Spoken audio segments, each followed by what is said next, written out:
ਉਸਤਾਦ ਜੀ ਇਹ ਬੜਾ ਵੱਡਾ ਪੁਆਇੰਟ ਹੈ ਕਿ ਜਿਹੜੀ ਇਤਲਾਹ ਦੇਣ ਵਾਲੇ ਤੇ ਬਹੁਤ ਹੀ ਨਿਕਣਾ ਹੁੰਦਾ ਕਿਸੇ ਨੂੰ ਫੌਤਗੀ ਦੀ ਇਤਲਾਹ ਦੇਣੀ, ਰਾਤ ਨੂੰ ਇਤਲਾਹ ਦੇਣੀ। ਉਸਤਾਦ ਜੀ ਇਹ ਬੜਾ ਡਿਪੈਂਡ ਹੁੰਦਾ।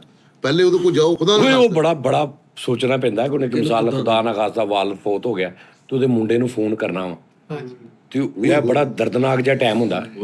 ਇਹਦਾ ਤਰੀਕਾਕਾਰ ਹੁੰਦਾ ਨਾ। ਅੱਛਾ ਪੁੱਤਰ, ਉਹ ਤੇਰੇ ਵਾਲਦ ਸਾਹਿਬ ਨੂੰ ਹਸਪਤਾਲ ਲੈ ਗਏ ਸਾਂ ਤੇ ਪੁੱਤਰ ਅੱਲਾ ਦਾ ਹੁਕਮ ਤਾਜੀ ਕਿਉਂ ਰੱਖਣਾ, ਕੋਈ ਨਾ ਕੰਟੀਨਿਊਟੀ ਬਣਾ ਲੈਣਾ, ਕੋਡ ਵਰਡ ਰੱਖਣਾ, ਸਿੱਧਾ ਨਾ ਕਰਨਗੇ ਫੌਤ ਹੋਵੇ ਨਾ ਸੀ। ਬੈੱਡ ਨੰਬਰ 304 ਵਾਲਾ ਬੰਦਾ ਜਿਹੜਾ ਵਾ ਉਹਨੇ ਕੋ ਡੇਲਾ ਡਾਊਨ ਹੋ ਜਾ। ਹਾਂ, ਬੈੱਡ ਨੰਬਰ 304 ਵਾਲਾ ਬੰਦਾ ਉਹਦਾ ਬਸ ਹੋਰ ਥੋੜੇ ਦੇਰ ਤੱਕ ਨੱਟ ਡਿੱਗਣ ਵਾਲਾ ਵਾ।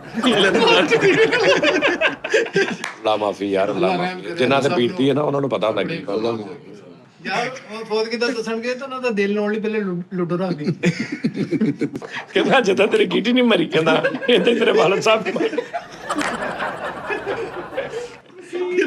ਤੁਹਾਨੂੰ ਸਮਝਾ ਰਹੇ ਮੈਂ, ਦੇਖ ਗੀਟੀ ਵੀ ਤੇ ਮਾਰ ਹੀ ਗਈ ਨਾ। ਪਰ ਉਹ ਦੱਸਣ ਦੇ ਵਿੱਚ ਹੀ ਪਤਾ ਲੱਗ ਜਾਂਦਾ। ਜਦੋਂ ਬੰਦਾ ਫੋਨ ਕਰਦਾ, ਭੈਣ ਘਰ ਆਣਾ, ਕਿੱਥੇ ਹੈਗੇ ਹੋ? ਭੈਣ ਘਰ ਆਣਾ ਜ਼ਰਾ, ਕੀ ਕਰਨ ਕਿਹੜੇ ਹੋ? ਮੈਂ ਰਿਕਾਰਡਿੰਗ ਕਰ ਰਿਹਾ, ਭੈਣ ਛੱਡ ਕੇ ਆਜੋ। ਤੇ ਉਹਨੂੰ ਅੱਗੇ ਨੂੰ ਬਦਲ, ਉਹਨੂੰ ਖੁੜਕ ਜਾਂਦੀ। ਲੁੱਡੋ ਖੇਡਣ ਦਿਆ ਤੇ ਹੁਣ 4-3 ਨਾਲ ਗੀਟੀ ਮਰ ਗਈ ਤੇ ਕਹਿੰਦਾ ਦੇਖ 4-3 ਨਾਲ ਗੀਟੀ ਮਰ ਗਈ, ਅੱਲਾ ਦੇ ਹੁਕਮ ਨਾਲ ਤੇਰਾ ਪਿਓ ਮਰ ਗਿਆ। ਆਪਣੀ ਆਈ ਨਾ ਮਰ ਗਿਆ। ਉਸਤਾਦ ਜੀ ਚੱਲ ਗਿਆ ਕਿ ਗੇਮ ਮੁਕਾ ਕੇ ਜਾਣਾ।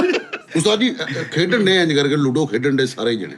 ਮੈਂ ਵਿੱਚ ਬੈਠਾ, ਚਸ਼ਮਦੀਦ ਗਵਾ, ਮੈਂ ਬੰਦਿਆਂ ਦਾ ਨਾਂ ਨਹੀਂ ਲੈਣਾ, ਤੇ ਉਹ ਕਰੈਕਟਰ ਦਾ ਬੂ ਫੌਤ ਹੋ ਗਿਆ। ਉਸ ਖੇਡਣ ਡਿਆ ਬਾਜ਼ੀ ਤੇ ਉਹ ਇੱਕ ਸ਼ੌਕ ਬਚਾ ਨੂੰ ਕਿ ਨਹੀਂ ਵਾਲਾ ਸ਼ੌਕ ਨਹੀਂ, ਉਹ ਤੇ ਉਹ ਇੰਝ ਉੱਚੀ ਰੋਇਆ।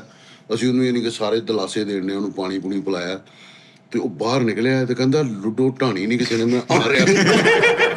ਏਦਾਂ ਹੀ ਰਵੇ। 40 ਤੋਂ ਬਾਅਦ ਆਇਆ ਮੈਂ। ਇਹਦੇ ਜੋ ਦਾਦਾ ਜੀ ਫੌਤ ਹੋਏ, ਨਰਸ ਜਿਹੜੀ ਦੱਸਣੇ ਢਾੜੀ ਸੀਗੀ, ਢਾੜ ਵੇ ਹੋ ਰਿਹਾ ਵੇ, ਉਹ ਖਾਲੀ ਖੀਸੇ ਦੇ ਮੂੰਹ ਨਾਲ ਤੇਰਾ ਦਾਦਾ ਵਾ ਰਿਹਾ, ਉਹਦਾ ਝੰਡਾ ਉਹਨੇ ਗੱਲਾਂ ਕਿਹਨੇ ਜੂਤੇ ਕਰੀਏ, ਕਦੋਂ ਝੰਡਾ ਕੱਢਿਆ ਗਿਆ ਉਹਦਾ ਦਾਖਲ ਹੋ ਗਏ।